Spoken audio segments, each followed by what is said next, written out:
La novia planeó su venganza en silencio y habló frente al altar, 1866.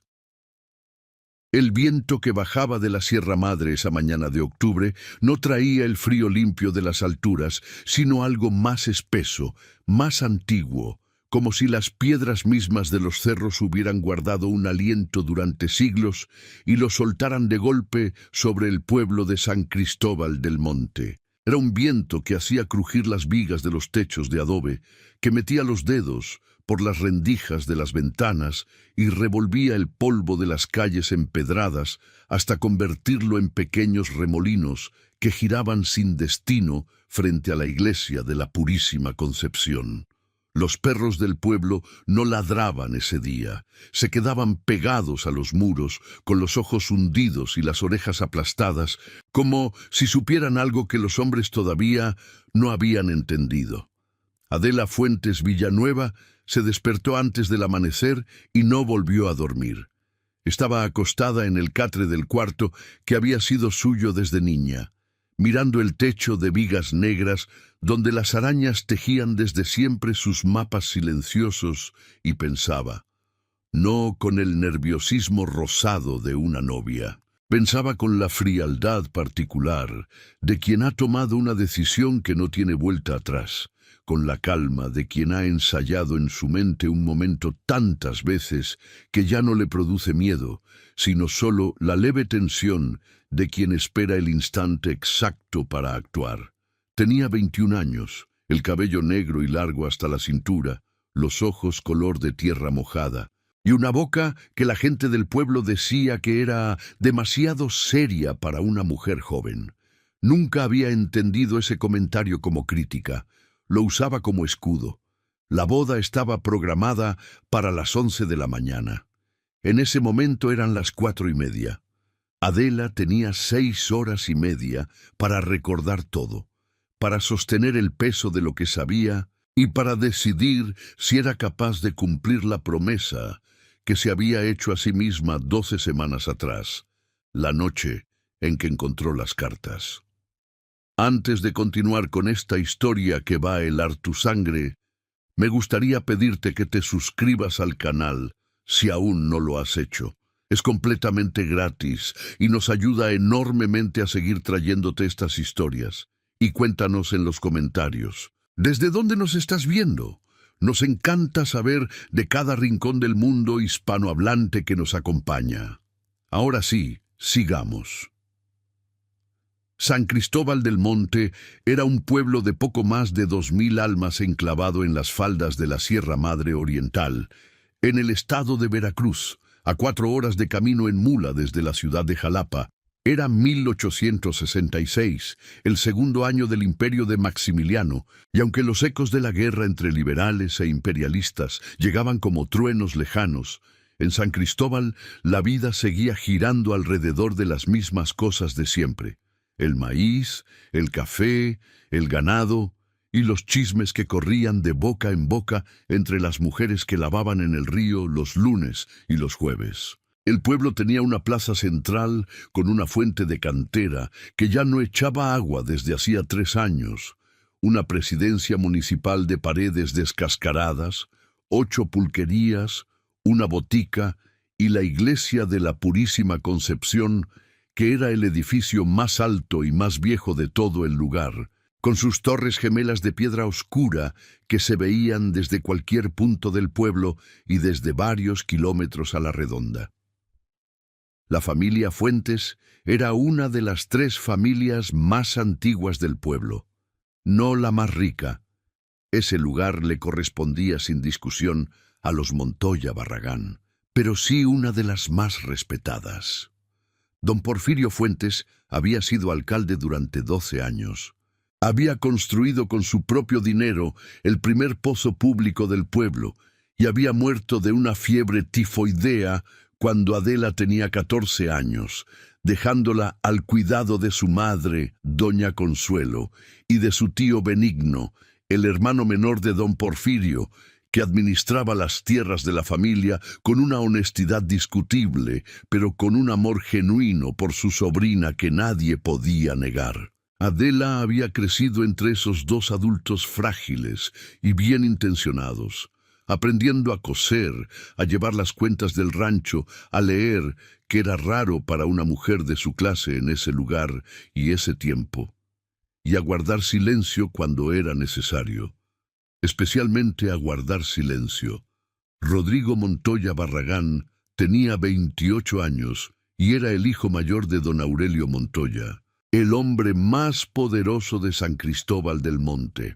Los Montoya poseían casi la mitad de las tierras cultivables del municipio, 2 tiendas de abarrotes, una casa de 2 pisos con balcón de hierro forjado en la plaza central y una reputación construida sobre décadas de favores, presiones y alianzas estratégicas. Rodrigo era alto, de piel clara, con un bigote bien recortado y la costumbre de usar el sombrero levemente ladeado hacia la derecha, un gesto pequeño que en él se convertía en declaración de suficiencia.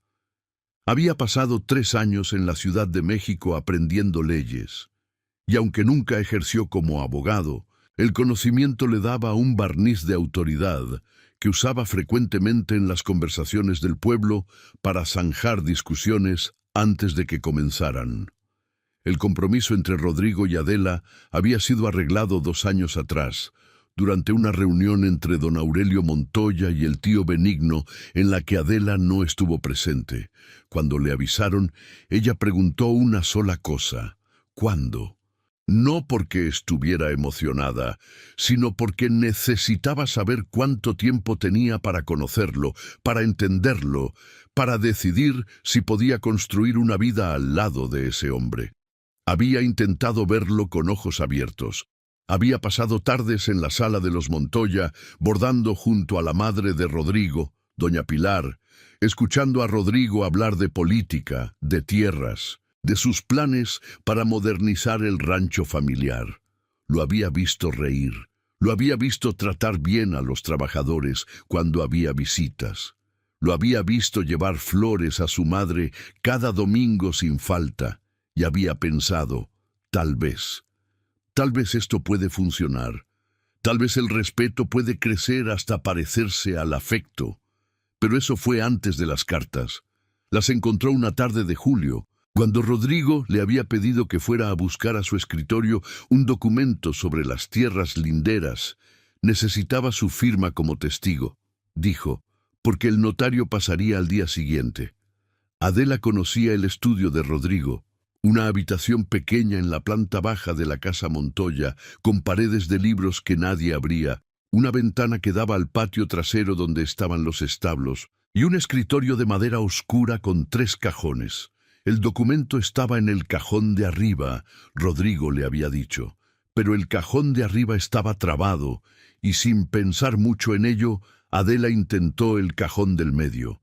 Lo que encontró no eran documentos de tierras, eran 27 cartas, atadas con una cinta de color vino tinto, escritas en una letra apretada y urgente que Adela no reconoció de inmediato. Las fechas abarcaban casi 2 años. Las primeras eran de antes del compromiso, las últimas tenían apenas 3 semanas de antigüedad. Y no eran cartas de negocios, eran cartas de amor. Cartas de una mujer que se llamaba a sí misma simplemente tu Margarita y que escribía con una intimidad y una desesperación que solo pueden existir entre 2 personas que se conocen en la oscuridad, que se han prometido cosas que no se dicen en voz alta. Cartas que describían encuentros, que recordaban palabras exactas, que preguntaban cuándo terminaría esa farsa con la Fuentes, que exigían, que suplicaban, que amenazaban con marcharse y que luego se arrepentían y prometían esperar. Adela leyó las 27 cartas de pie, junto al escritorio, con la luz de la tarde entrando oblicua por la ventana del patio. No lloró. Sintió algo más frío que el llanto. Sintió que el suelo debajo de ella era perfectamente sólido y que ella misma había dejado de pertenecer a él de alguna manera, que flotaba a unos centímetros de la realidad, mirándola desde un ángulo nuevo y despiadado. Cuando terminó de leer la última carta, las volvió a doblar con cuidado, las ató con la cinta de color vino tinto, exactamente como estaban. Las depositó en el cajón del medio y cerró el cajón. Tomó el documento que necesitaba Rodrigo del cajón de arriba, que esta vez sí abrió sin problemas, y salió del estudio.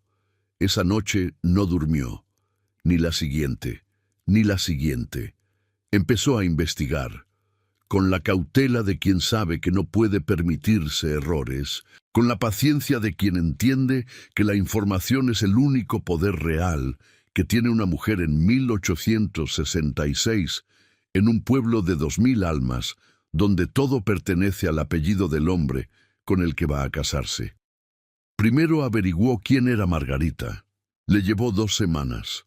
Era Margarita Solís, hija de un herrero de Coatepec, un pueblo a 2 días de camino de San Cristóbal. Rodrigo la había conocido durante uno de sus viajes de negocios 3 años atrás. La había enamorado, la había llenado de promesas, y cuando su padre arregló el matrimonio con Adela, le había dicho a Margarita que el compromiso era solo una conveniencia, que en cuanto consolidara las tierras y la posición de la familia, las cosas cambiarían. Que la esperara.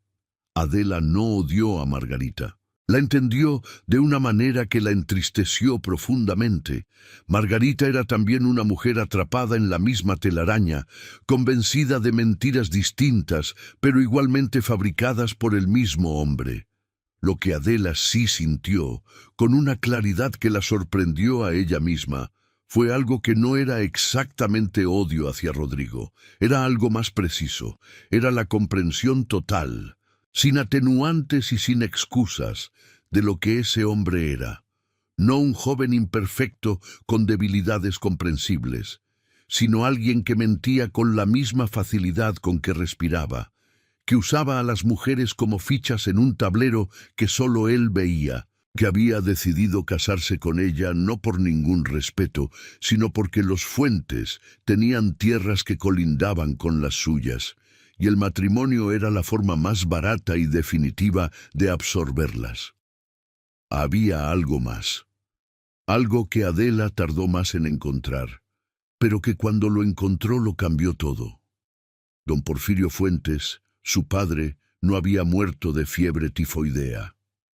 O al menos no solo de eso. En las semanas siguientes, Adela comenzó a hablar con personas que habían estado cerca de su padre en los últimos meses de su vida. Habló con el médico anciano que lo había atendido, el doctor Herberto Alcántara, que vivía retirado en una casa al borde del pueblo y que recibió a Adela con la incomodidad visible de alguien que carga con un secreto demasiado tiempo. Habló con Paulina, la cocinera que había trabajado en la casa Fuentes durante 20 años y que lloraba cada vez que mencionaba a don Porfirio. Habló, con mucha dificultad, y después de semanas de rodeos, con su propio tío Benigno, que al final rompió a llorar también y le confesó entre sollozos que nunca había podido probarlo, que no tenía nada concreto, que solo tenía la certeza de sus propias sospechas y el miedo a los Montoya que lo había callado durante 7 años. Lo que Adela armó, pieza por pieza, a lo largo de 12 semanas de investigación silenciosa, fue esto. Su padre había descubierto, poco antes de morir, que don Aurelio Montoya había estado falsificando documentos de lindero para apropiarse gradualmente de tierras que no le pertenecían, incluyendo una parcela importante de la familia Fuentes. Don Porfirio había amenazado con llevarlo ante las autoridades de Jalapa. Había muerto 3 semanas después de esa amenaza. La fiebre tifoidea había sido real. Había un brote en el pueblo ese año, pero el doctor Alcántara le confesó a Adela, con la voz rota de un hombre que había vivido con esa culpa demasiado tiempo, que los síntomas de don Porfirio habían avanzado de una manera extraña, demasiado rápida, inconsistente con los otros casos del brote, que alguien le había llevado una preparación de hierbas para aliviar la fiebre, y que el doctor había llegado a sospechar que esa preparación contenía algo más, que no había podido hacer nada porque tenía miedo, porque los Montoya eran los Montoya, y porque en San Cristóbal del Monte el miedo a ese apellido era tan antiguo y tan profundo como los cimientos de la iglesia. Adela escuchó todo eso sentada en la silla frente al doctor Alcántara, con las manos juntas en el regazo y la espalda recta, y cuando el doctor terminó de hablar, ella le dijo en voz baja: ¿Usted firmaría una declaración ante notario en Jalapa?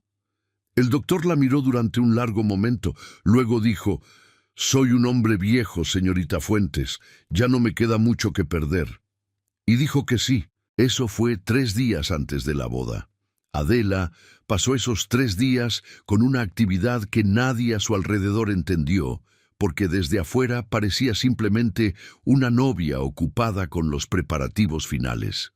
Escribió 2 cartas, una al juez de primera instancia de Jalapa, el licenciado don Fabián Ortega, a quien su padre había conocido y con quien su tío Benigno mantenía una relación de cordialidad intermitente. La otra carta era para Margarita Solís, en Coatepec. A Margarita le escribió con honestidad y sin crueldad, le explicó lo que sabía, y le propuso algo que en otro tiempo y otro contexto habría sido impensable: que viniera, que estuviera presente, que si quería justicia, esta era su única oportunidad.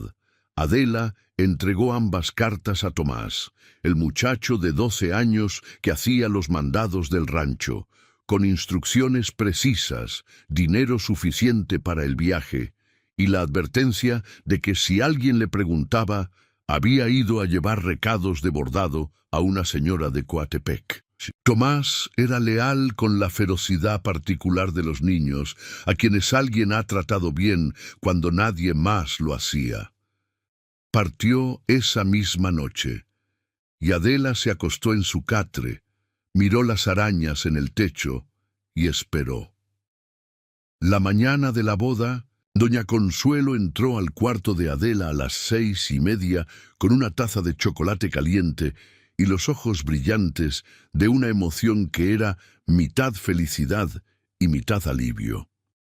Consuelo era una mujer pequeña y frágil, con el cabello completamente blanco a pesar de tener solo 43 años, y con una manera de moverse por el mundo como si pidiera disculpas por ocupar espacio.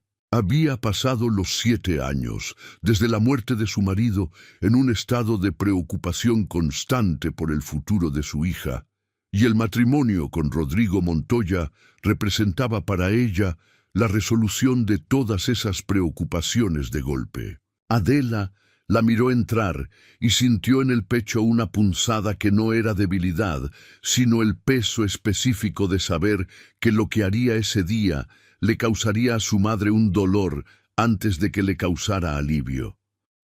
«Ya estás despierta», dijo doña Consuelo, poniendo la taza en la mesita de noche y sentándose al borde del catre. «Qué bueno. Tenemos mucho que hacer». «Sí, mamá», dijo Adela. «Petra ya llegó a peinar, y la señora Dolores trajo el velo esta mañana, dice que le hizo 3 remendos y que quedó perfecto». Doña Consuelo hablaba rápido, como siempre hacía cuando estaba nerviosa. «¿Dormiste bien?» «Lo suficiente». Consuelo la miró con una atención que duró más de lo normal. «¿Estás bien, mi niña?» Adela tomó la taza de chocolate, lo bebió despacio. Estaba amargo, como siempre, porque a doña Consuelo le salía amargo sin importar cuánto piloncillo le pusiera. «Estoy bien», dijo. Y en cierto sentido era verdad. La mañana avanzó con esa mezcla particular de solemnidad y caos doméstico que tienen todas las mañanas de boda. Llegaron las mujeres que ayudaban con el vestido, una costura de lino blanco con encaje de Puebla que había sido el vestido de matrimonio de doña Consuelo y que habían ajustado para Adela con semanas de trabajo. Llegó el tío Benigno, que sabía lo que Adela sabía, porque Adela se lo había contado todo 2 semanas atrás, y que desde entonces se movía por la casa con la expresión de alguien que ha tragado algo que no sabe si lo va a matar o a curar.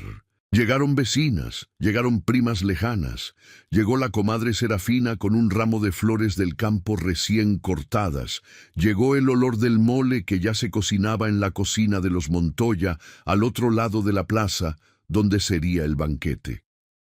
Adela dejó que la peinaran, que la vistieran, que le pusieran el velo. Se miró en el espejo que estaba contra la pared de su cuarto, un espejo pequeño, con el azogue manchado que mostraba el reflejo en fragmentos, y vio a una joven vestida de blanco, con el cabello recogido y los ojos de tierra mojada, completamente serenos.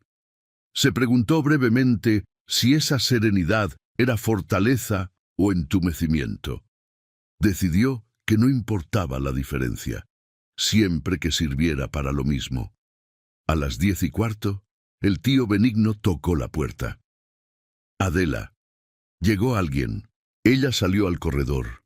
Al final del pasillo, junto a la puerta que daba al patio, había una mujer joven que Adela nunca había visto, pero que reconoció de inmediato porque su cara coincidía con exactitud con la imagen que Adela había construido leyendo sus cartas.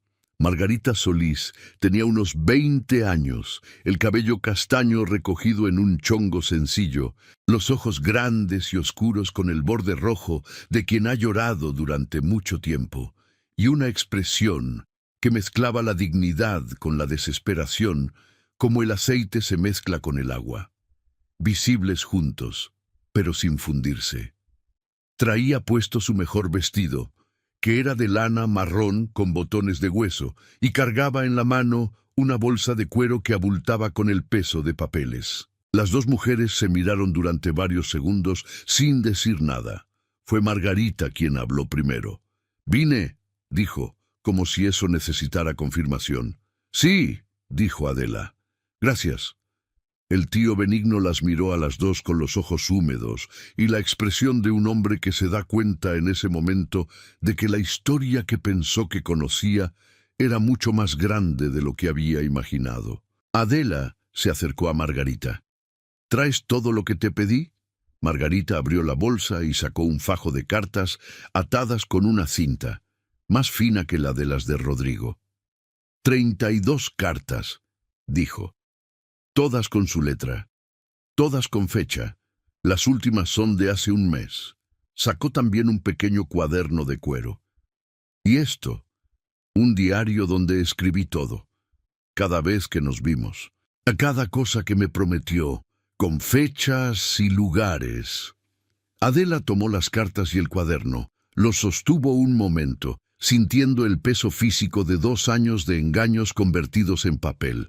Luego los puso dentro del cajón de la cómoda de su cuarto, debajo de 2 pañuelos y una estampa religiosa. «Tú vas a la iglesia», le dijo a Margarita. «Te sientas en el último banco del lado izquierdo. No hablas con nadie hasta que yo te indique». Margarita asintió.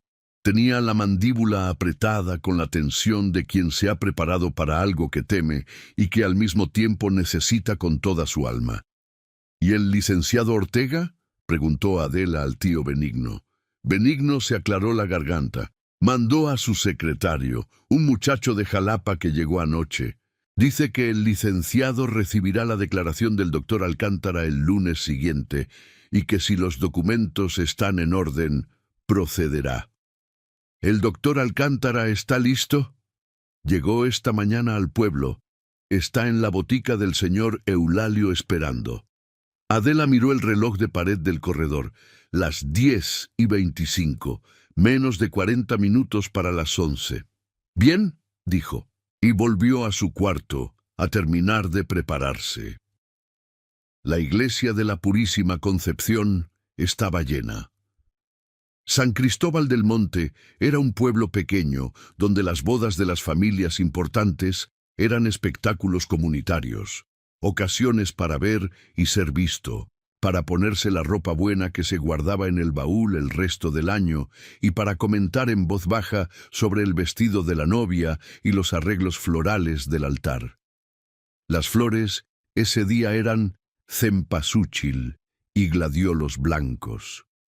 Una combinación que algunos encontraron extraña para una boda, demasiado parecida a las flores de los altares de muertos, pero que nadie dijo en voz alta, porque las flores las había elegido doña Pilar Montoya, y nadie le contradecía a doña Pilar. Rodrigo estaba al frente, junto al altar, con su traje oscuro y su bigote recortado, y el sombrero en la mano, porque dentro de la iglesia incluso Rodrigo Montoya Barragán se quitaba el sombrero. Tenía la expresión segura y levemente aburrida de un hombre que ha esperado el tiempo suficiente y está listo para que el trámite termine de una vez. A su lado estaba su padrino, su primo Ernesto, que era 2 años mayor que él y que tenía la misma nariz de los Montoya, ancha en la base, ligeramente torcida hacia la izquierda por una caída de caballo en la infancia. Don Aurelio Montoya ocupaba el primer banco de la derecha con doña Pilar y los hijos menores, con la postura de un hombre que asiste a la firma de un contrato favorable.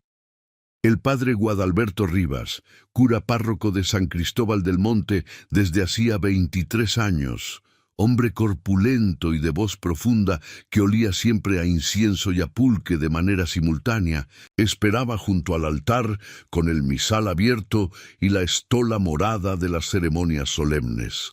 Había bautizado a Adela, había sepultado a su padre, había dicho la primera comunión de Rodrigo. Conocía a estas 2 familias con la intimidad particular del cura de pueblo, ese conocimiento que se acumula misa a misa, confesión a confesión, en la suma de todos los momentos en que la gente se para frente a Dios y baja la guardia. El órgano comenzó a sonar.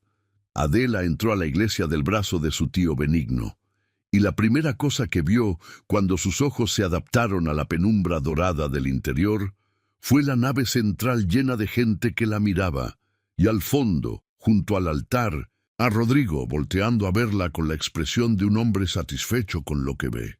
La segunda cosa que vio fue a Margarita, en el último banco del lado izquierdo, exactamente donde le había indicado, con las manos juntas en el regazo y los ojos clavados en el suelo. Adela caminó por el pasillo central con paso firme y la cabeza levantada.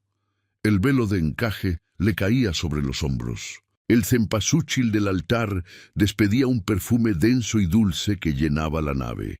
Los zapatos de Adela hacían un sonido seco y regular sobre el piso de piedra de la iglesia, un sonido que ella escuchaba con una nitidez extraña, como si el ruido del mundo se hubiera reducido a eso solo, ese ritmo, esos pasos, ese avance hacia el frente.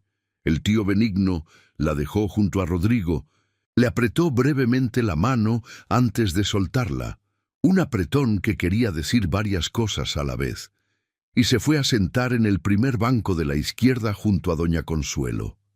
Rodrigo se volvió hacia Adela y le sonrió. Era una sonrisa bonita, genuina incluso, en su propia manera. Era la sonrisa de un hombre que en ese momento no estaba pensando en Margarita, ni en las tierras, ni en ningún plan. Era la sonrisa de alguien que está a punto de obtener algo que quiere.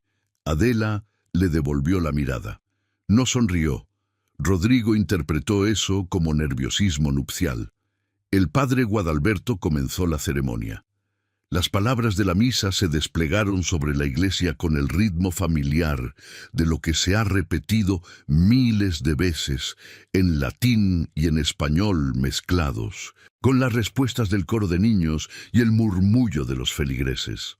Adela escuchaba, y al mismo tiempo no escuchaba, en ese estado de doble conciencia en que se puede estar presente y también completamente adentro de uno mismo.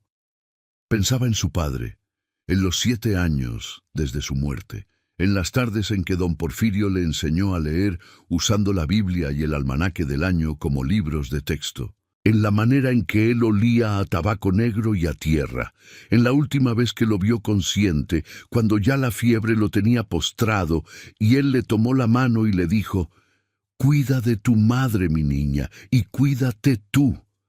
Nunca supo si en ese momento su padre ya sabía lo que le estaba pasando, si sospechaba, si tenía miedo.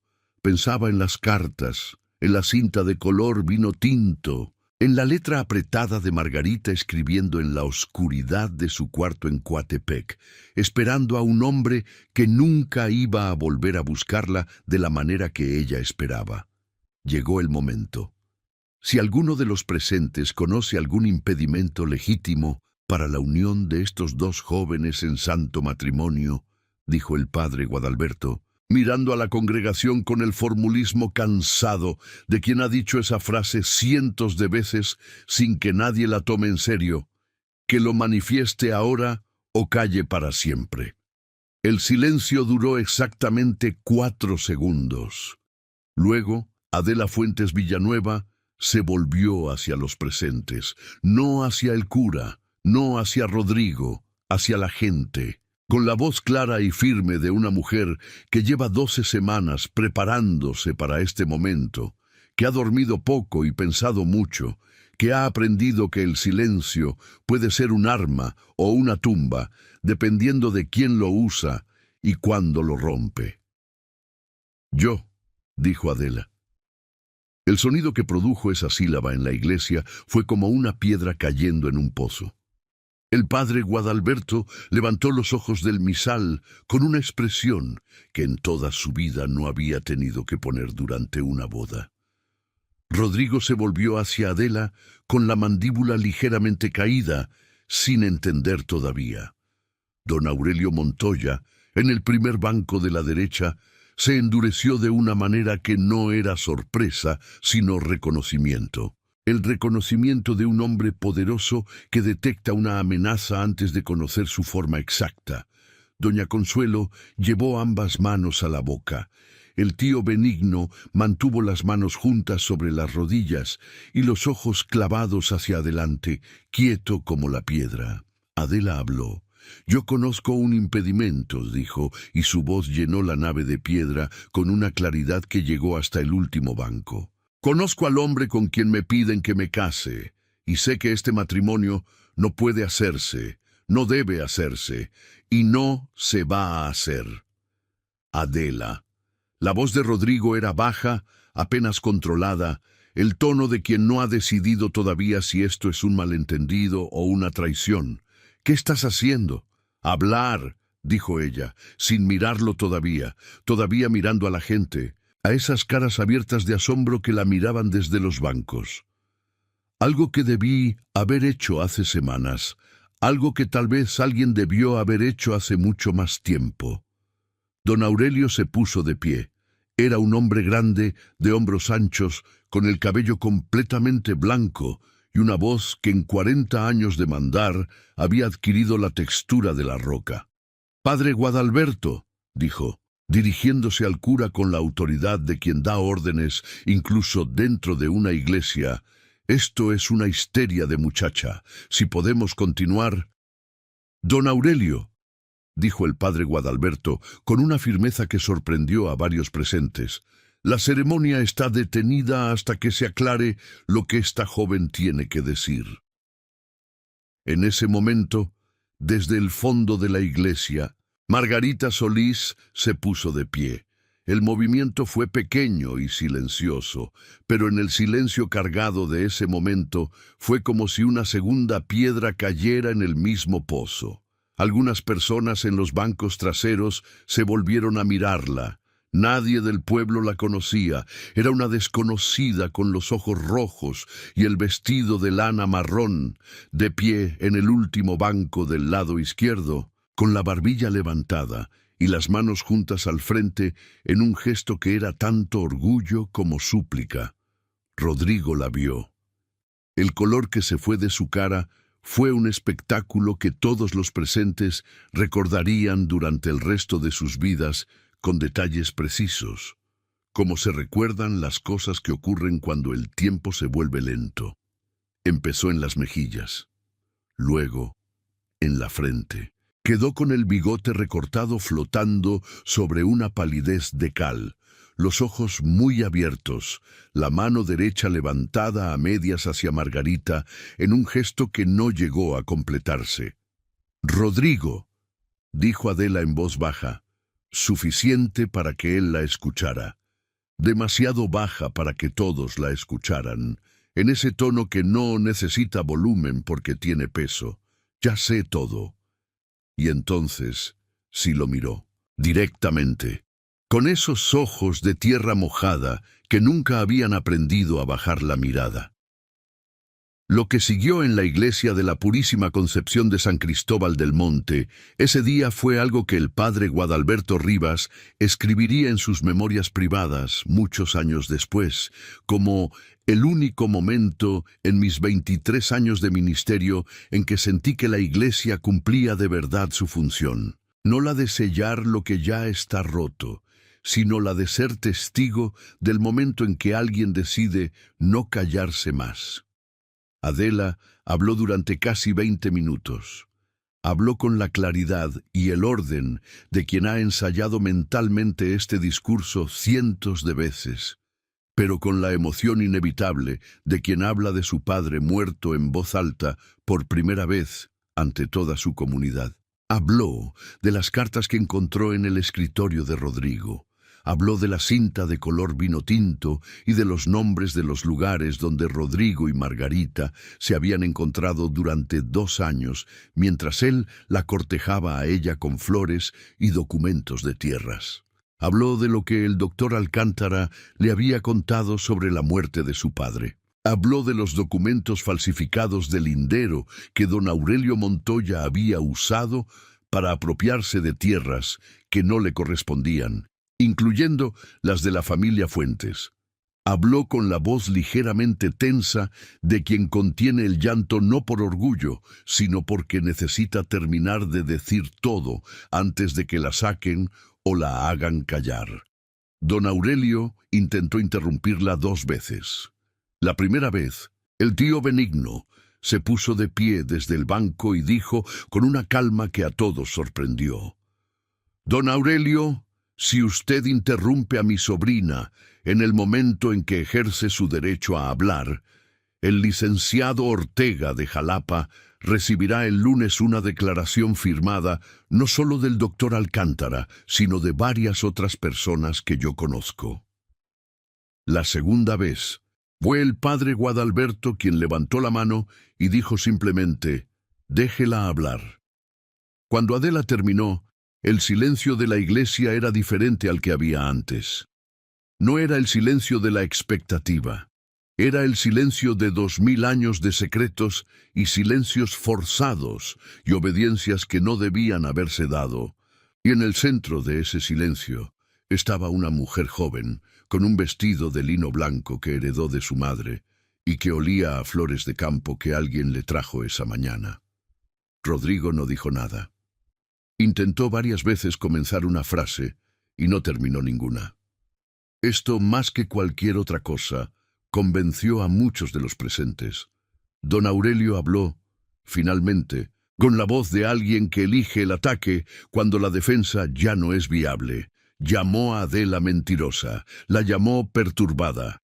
Dijo que era la demencia de una muchacha que no entendía la realidad del mundo, que su padre había muerto de fiebre como todos sabían, que los documentos de las tierras eran perfectamente legales y podían comprobarse. Habló durante 5 minutos, con la autoridad imponente de 40 años de poder local, y cuando terminó en la iglesia hubo un silencio breve, y desde el fondo Margarita Solís abrió su bolsa de cuero y sacó el fajo de cartas. «Estas son las cartas que Rodrigo Montoya me escribió a mí durante 2 años», dijo con una voz que temblaba pero no cedía, todas con su letra y su firma. «Las traje para que quien quiera pueda verlas». Pausa. «Soy Margarita Solís, de Coatepec, y vine aquí porque esta señorita me escribió diciéndome la verdad y porque yo también merezco que se sepa». El efecto de esas palabras sobre la congregación fue el de una segunda ola sobre una playa que ya no ha terminado de recuperarse de la primera. Doña Pilar Montoya, en el primer banco de la derecha, Emitió un sonido pequeño y agudo y se cubrió la cara con el pañuelo. Los hijos menores de los Montoya se miraron entre sí sin entender exactamente qué estaba pasando, pero comprendiendo en la manera en que los niños comprenden las cosas graves, por el peso de los silencios de los adultos. Ernesto, el primo padrino, dio un paso hacia Rodrigo y luego se detuvo, como si no supiera exactamente a qué lado pararse en ese momento. El padre Guadalberto cerró el misal. Lo cerró despacio, con las dos manos, con el gesto deliberado de alguien que toma una decisión que no podrá deshacerse. Este matrimonio no se celebrará hoy, dijo. Su voz era tranquila y definitiva, sin aspereza. Que Dios guíe a todos los presentes en lo que venga. La semana siguiente, al día de la boda, fue la más larga de la vida de Adela Fuentes, no en el sentido dramático del agotamiento, sino en el sentido más literal. Cada hora tenía el peso de 3. Cada conversación dejaba en ella un sedimento de consecuencias nuevas que iba acumulándose como el barro después de una inundación. Don Aurelio Montoya pasó los primeros 2 días en un estado de rabia que sus empleados describieron más tarde como la peor que le habían visto en 40 años. Mandó emisarios a la casa de los Fuentes con mensajes que alternaban entre la amenaza velada y la propuesta de acuerdo privado. Adela no recibió a ninguno de los emisarios. El tío Benigno les decía en la puerta que la señorita Fuentes no estaba disponible y que cualquier comunicación podía dirigirse al licenciado Ortega en Jalapa. El licenciado don Fabián Ortega llegó personalmente al pueblo el miércoles, 4 días después de la boda interrumpida. Era un hombre de unos 50 años, delgado, con anteojos de montura de carey y una manera de moverse que comunicaba eficiencia. Llegó con 2 ayudantes y se instaló en la presidencia municipal, que el alcalde, un hombre de apellido Preciado, que le debía más favores a los Montoya que a nadie, pero que en ese momento específico olfateaba el viento y decidía cautelosamente ponerse del lado de la ley, le abrió sin objeción. Ortega pasó 2 días en el pueblo. Tomó la declaración del doctor Alcántara, revisó los documentos del lindero que el tío Benigno había reunido con ayuda de 2 hombres mayores del pueblo que recordaban cómo estaban las tierras antes de que los Montoya empezaran a mover los mojones. Habló con Adela durante casi 3 horas en la sala de la Casa Fuentes, con doña Consuelo presente y el tío Benigno tomando notas. Doña Consuelo era el dolor más complicado de todo ese proceso. Ella había pasado los primeros 2 días después de la boda interrumpida en un estado de colapso silencioso que era peor que el llanto. Simplemente dejó de funcionar, se sentó en su mecedora del patio y se quedó mirando el jardín sin ver nada. Adela se sentaba junto a ella cada tarde y le hablaba en voz baja con paciencia, explicándole todo de nuevo, pieza por pieza, lo de las cartas, lo de Margarita, lo de su padre, lo de las tierras, y poco a poco, con la lentitud de un amanecer en invierno, doña Consuelo empezó a escuchar. El dolor que sentía era complejo y estratificado. Dolor por el futuro que creía asegurado y que se había disuelto. Dolor por haber estado tan cerca de entregar a su hija a ese hombre sin saberlo. Dolor tardío y devastador por su marido muerto. Pero también, emergiendo muy lentamente desde el fondo de todo eso, algo que tardó varios días en reconocer como orgullo. «Tu papá te enseñó a leer», le dijo a Adela una tarde mirando el jardín.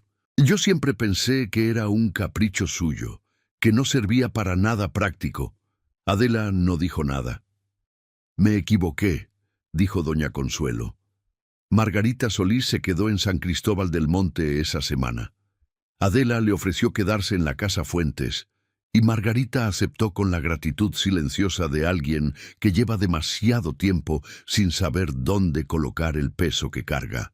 Las 2 mujeres convivieron en esa casa, con la incomodidad inicial y gradual comodidad de quienes descubren que comparten algo más profundo que la circunstancia que las unió. Hablaban poco al principio, luego más. Margarita le contó sobre su familia en Coatepec, sobre su padre el herrero que no sabía nada de Rodrigo y que si supiera la mataría antes de defender su honra, sobre los 3 años que había gastado esperando, sobre la noche en que recibió la carta de Adela y leyó la verdad por primera vez, y no supo si sentir vergüenza, alivio o rabia, y al final sintió las 3 cosas juntas y toda la noche no durmió, y a la mañana siguiente empezó a hacer su maleta. «¿Por qué me escribiste?», le preguntó Margarita a Adela una noche, sentadas en el patio trasero de la casa Fuentes, con una vela entre las dos y el ruido de los grillos llenando el aire tibio. Podías simplemente haberte ido, romper el compromiso sin escándalo, buscar otro camino. Adela pensó en eso durante un momento. «No podía», dijo finalmente, «no porque necesitara el escándalo, sino porque si yo me iba callada, él seguía. Seguía con su vida, con sus tierras, con sus planes, y tú seguías esperando, y mi padre seguía enterrado sin que nadie dijera en voz alta lo que pasó. Necesitaba que las cosas fueran reales, que existieran en la realidad del pueblo, no solo en mi cabeza». Margarita la miró durante un momento. «¿Tuviste miedo?». «Sí», dijo Adela, «mucho, pero el miedo no me parece una razón suficiente para callarme». El licenciado Ortega abrió una investigación formal. Don Aurelio Montoya fue citado a declarar en Jalapa el mes siguiente. Los documentos falsificados del Lindero fueron remitidos a la autoridad competente del estado de Veracruz. El proceso legal sería largo, como todos los procesos legales de esa época y ese país, pero existía. Ya no podía ser ignorado. Ya había nombres y fechas y firmas y testigos. Rodrigo abandonó San Cristóbal del Monte 4 días después de la boda. Se fue al amanecer, en silencio, sin decirle nada a casi nadie. Su madre, doña Pilar, dijo a quien preguntara que había ido a la Ciudad de México por negocios. Nadie en el pueblo se creyó eso completamente, pero todos lo aceptaron con la discreción de que la gente pequeña acepta las derrotas de la gente grande. La casa Montoya siguió en pie. Las tierras siguieron siendo las tierras Montoya, pero algo había cambiado en la manera en que el pueblo pronunciaba ese apellido. Un cambio mínimo, imperceptible para quienes llegaran de fuera, pero perfectamente legible para quien hubiera vivido ahí toda su vida. La diferencia entre un apellido que se dice con la cabeza inclinada y uno que se dice mirando de frente. El invierno llegó a San Cristóbal del Monte ese año con una sequía que nadie había previsto. El maíz tardío sufrió, el río bajó un palmo, y la fuente de la plaza, que ya no echaba agua desde hacía 3 años, se convirtió en el centro de conversaciones sobre el futuro del pueblo que duraban horas en las noches de la presidencia municipal. Adela Fuentes, en medio de todo eso, aprendió algo que no había podido aprender antes, porque antes había estado demasiado ocupada sobreviviendo. Aprendió a estar sola de una manera que no era vacío, sino espacio. Espacio para pensar, para decidir, para construir algo que fuera genuinamente suyo. Con la ayuda del tío Benigno y del licenciado Ortega, empezó el proceso de recuperación de las tierras que los Montoya habían absorbido ilegalmente. Era un proceso tedioso y lento que requería viajes a Jalapa, documentos en triplicado y una paciencia que Adela descubrió que poseía en mayor cantidad de lo que había pensado. Las tierras no regresarían rápido. Nada regresaba rápido en ese sistema judicial, pero la dirección era clara. Más importante que eso, para Adela, era otra cosa: la escuela. San Cristóbal del Monte no tenía escuela formal. Los niños del pueblo aprendían lo que aprendían de sus familias, de la iglesia, o de quien tuviera tiempo y voluntad de enseñarles. Adela había aprendido a leer gracias a su padre. Sabía lo que eso significaba, lo que habría, lo que hacía posible. Empezó a hablar con el padre Guadalberto, con el alcalde Preciado, con las familias del pueblo. Empezó a organizar. Margarita Solís regresó a Coatepec, pero volvió 2 meses después. Trajo consigo a su hermana menor, y la noticia de que su padre, el herrero, había tenido una reacción que Adela no había previsto. En lugar de la violencia o la vergüenza, el herrero había sentido algo parecido a la gratitud, de la manera torpe y masculina en que los hombres de ese tiempo y ese lugar expresaban la gratitud. Apareció en San Cristóbal del Monte un domingo con un regalo sin envolver, un juego de herramientas de costura de buena calidad, y lo dejó en la puerta de la Casa Fuentes, con una nota que decía simplemente: «Para la señorita Fuentes, que fue honesta con mi hija, que Dios la guarde». El padre Guadalberto, en misa del domingo, varias semanas después de los eventos de octubre, incluyó en su homilía una reflexión sobre el valor moral del hablar, en lugar del callar cuando la justicia lo requiere. No mencionó nombres. No los necesitaba. Todos en la iglesia supieron exactamente de qué estaba hablando. Adela, sentada en el quinto banco del lado izquierdo donde siempre se sentaba, escuchó esas palabras y sintió en el pecho algo pequeño y cálido que no era satisfacción en el sentido de la venganza cumplida, sino algo más duradero, la sensación de haber hecho lo correcto, no perfectamente, no sin consecuencias, no sin dolor, pero sí con la máxima honestidad que su situación le había permitido. Doña Consuelo comenzó a recuperarse, lentamente, con retrocesos, con noches malas y mañanas peores, pero comenzó. Retomó el hábito de coser en el patio por las tardes. Volvió a hacer el chocolate amargo que le salía amargo, sin importar cuánto piloncillo le pusiera. Un día, sin ningún preámbulo, le preguntó a Adela si podría enseñarle a leer bien, porque ella solo sabía las letras más grandes y siempre había querido leer las cartas que su marido le había escrito sin tener que pedirle a alguien que se las leyera. Adela le dijo que sí. La investigación sobre la muerte de don Porfirio Fuentes tomó más de un año en producir resultados formales. Era 1867 cuando el juez de Jalapa emitió su resolución. Insuficientes pruebas para una condena penal, pero suficientes irregularidades en la documentación de la muerte y en los registros del brote de tifoidea de 1859 para declarar que el caso quedaba abierto a revisión futura. No era la justicia completa que Adela habría querido, pero era algo, era el primer reconocimiento oficial de que algo no había estado bien. Era la apertura de una puerta que había estado cerrada 7 años. Don Aurelio Montoya fue sancionado por el Tribunal de Veracruz por las falsificaciones del lindero. La sanción fue una multa y la restitución de las tierras específicas que se pudieron documentar. No fue a la cárcel. Los hombres de su posición y de esa época muy raramente iban a la cárcel, pero su autoridad en San Cristóbal del Monte nunca volvió a ser la misma. La multa no lo arruinó, pero lo golpeó. Y el daño a la reputación, en un mundo donde la reputación era el fundamento real del poder local, fue más duradero que cualquier multa. Rodrigo no regresó al pueblo. Se estableció en la Ciudad de México, donde nadie lo conocía con ese nombre completo y donde comenzó de nuevo con la agilidad de los hombres que saben cómo reinventarse en territorios sin memoria.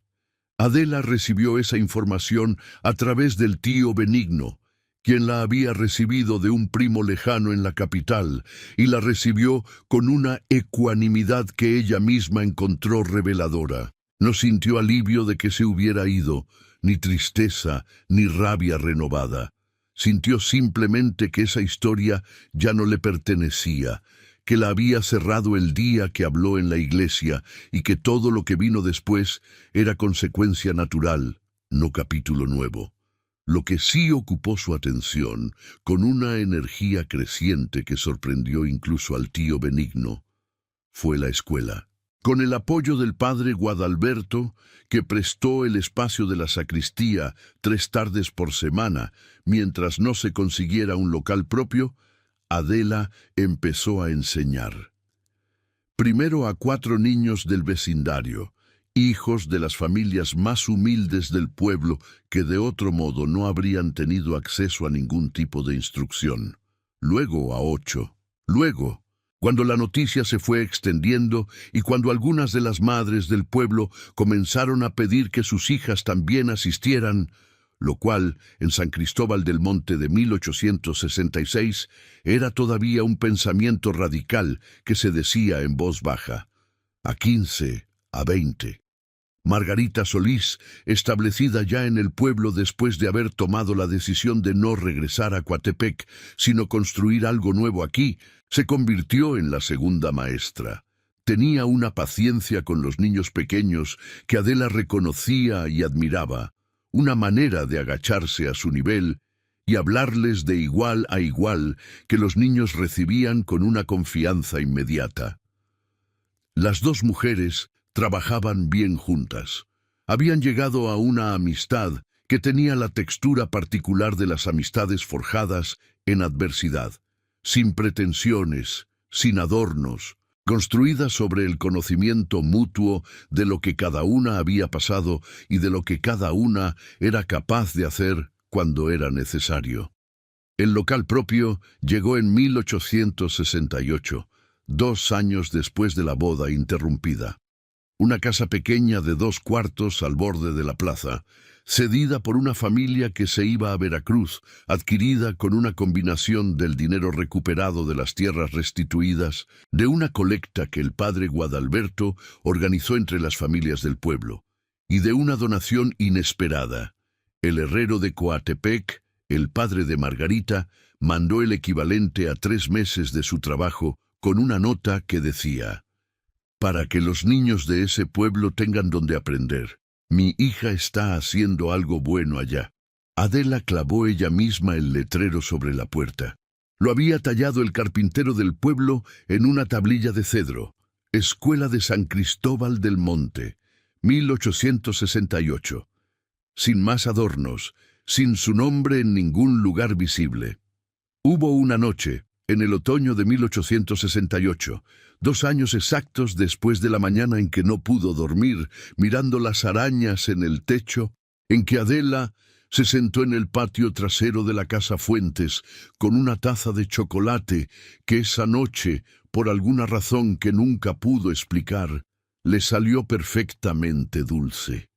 El cielo sobre San Cristóbal del Monte estaba despejado con esa claridad particular de las noches de octubre en la sierra, cuando el aire ya trae el primer frío del invierno, pero las estrellas se ven con una precisión que en verano el calor borroso no permite. Se podían contar, se podían rastrear de un horizonte al otro con el dedo, siguiendo las constelaciones que su padre le había enseñado cuando era niña, sentados en ese mismo patio, con esa misma oscuridad encima de los dos. Pensó en él esa noche con una calidad de recuerdo diferente a la que había tenido durante los 2 años anteriores. No el recuerdo urgente y doloroso de quien necesita justicia, sino el recuerdo quieto de quien simplemente extraña a alguien y se permite sentirlo sin que eso tenga que convertirse en acción ni en propósito. Don Porfirio Fuentes había sido un hombre ordinario en muchos sentidos. Sus defectos, sus miedos, su humanidad sin brillo excepcional, pero había hecho algunas cosas extraordinariamente bien. Le había enseñado a leer, le había dicho que su opinión importaba, le había tratado como a alguien capaz de entender el mundo, no solo de habitarlo decorativamente. Eso, pensó Adela, era suficiente legado para un hombre. más que suficiente. La puerta del patio se abrió y salió doña Consuelo con su propia taza de chocolate, envuelta en un rebozo de lana azul, y se sentó en la silla de junto con el movimiento lento y deliberado de quien cuida un cuerpo que ya ha sufrido bastante. Se quedaron las dos en silencio durante un rato, mirando las estrellas. Hoy Tomás leyó en voz alta sin equivocarse en ninguna palabra. Dijo doña Consuelo finalmente. Tomás, el muchacho de los mandados que había llevado las cartas a Jalapa y a Coatepec 2 años atrás, era ahora uno de los alumnos más avanzados de la escuela. Tenía 14 años y una hambre de leer que Adela reconocía como la misma que ella había tenido. «Lo sé», dijo Adela. «Lo vi. Tu papá habría estado muy contento con lo que estás haciendo». Adela tomó un sorbo del chocolate dulce. «Eso espero». Otro silencio. El viento movió suavemente las ramas del limonero del patio. «¿Tienes miedo de lo que viene?», preguntó doña Consuelo.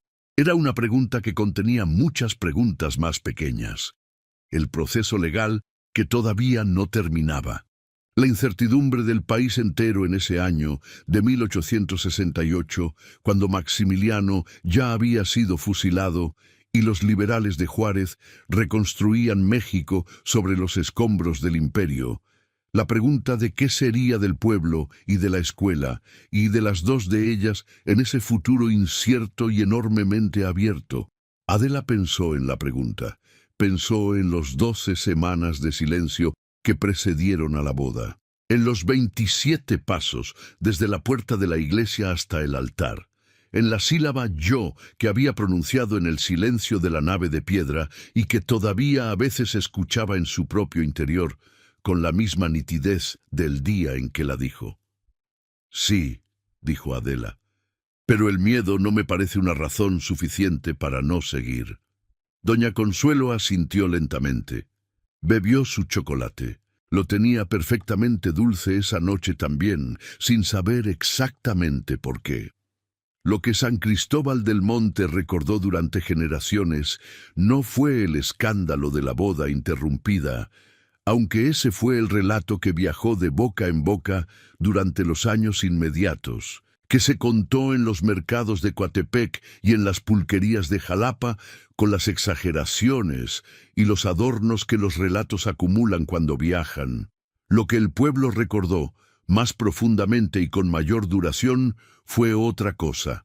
Recordó la escuela. Recordó que los hijos de las familias más humildes de San Cristóbal del Monte aprendieron a leer porque una mujer joven, con un vestido de lino blanco, decidió hablar en voz alta en el momento en que todo el mundo esperaba que guardara silencio. Recordó que 2 mujeres, que el destino había colocado en lados opuestos de una traición, eligieron en cambio ponerse del mismo lado y construir algo juntas. Margarita Solís se casó en 1870 con un maestro de escuela que llegó de Perote como parte de las iniciativas educativas del gobierno de Juárez. Era un hombre tranquilo y de pocas palabras, con una biblioteca personal de 32 libros, que era la más grande que Margarita había visto en su vida, y que la trató desde el primer día con el respeto sencillo y sin aspavientos de alguien que reconoce en otra persona una igual. Adela fue testigo de su boda. Cuando el cura llegó a la parte de «si alguien conoce algún impedimento», las 2 mujeres se miraron brevemente desde sus lugares respectivos y ambas sonrieron al mismo tiempo, con esa clase de sonrisa que no necesita explicación. Adela Fuentes Villanueva nunca se volvió a casar, no por amargura ni por renuncia, sino porque construyó una vida que no tenía ese hueco que necesitara ser llenado de esa manera específica. La escuela creció. Para finales de la década de 1870, tenía 3 maestros y más de 50 alumnos permanentes. Adela siguió dando clases hasta los 40 años. Cuando el gobierno del estado de Veracruz formalizó la escuela dentro del sistema educativo nacional y nombró un director oficial, que tuvo la sensatez de pedirle a ella que se quedara como maestra titular.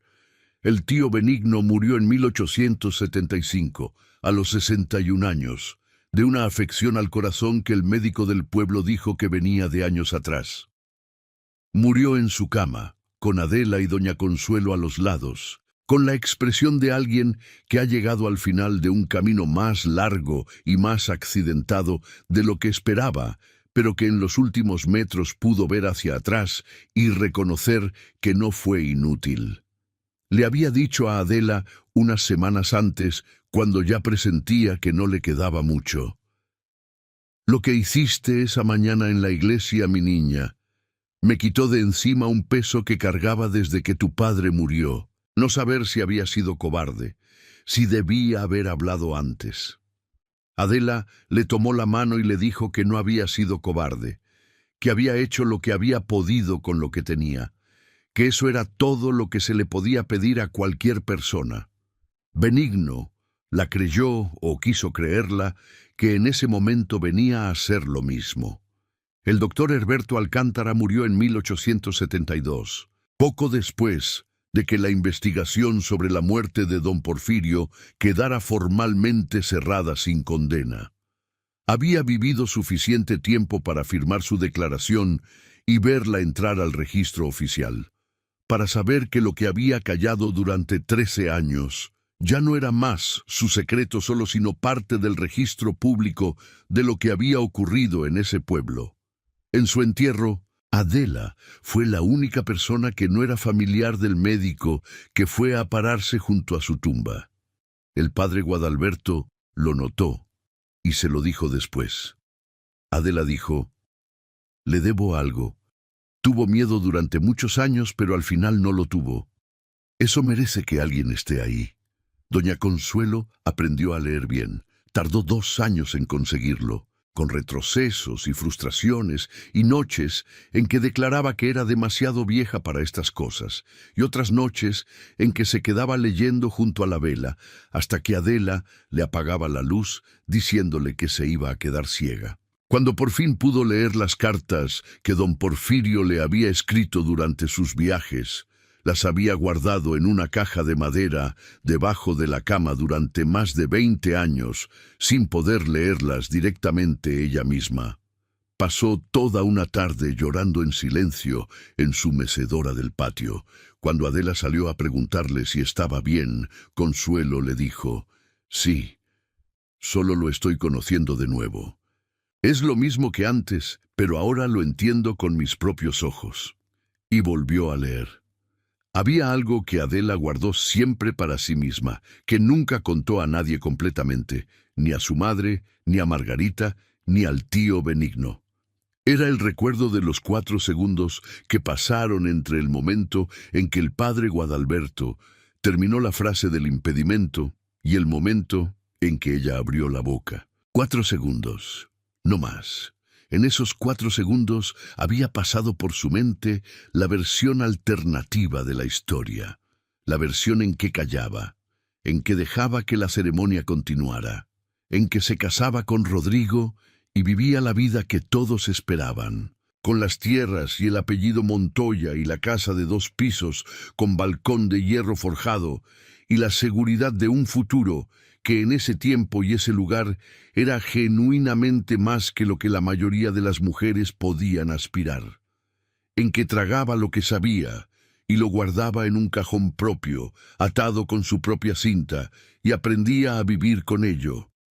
No era una versión imposible, era una versión que muchas mujeres de su tiempo habían elegido no por cobardía, sino por las razones complicadas y reales que hacen que las personas elijan la supervivencia sobre la verdad cuando las consecuencias de la verdad son impredecibles e irrevocables.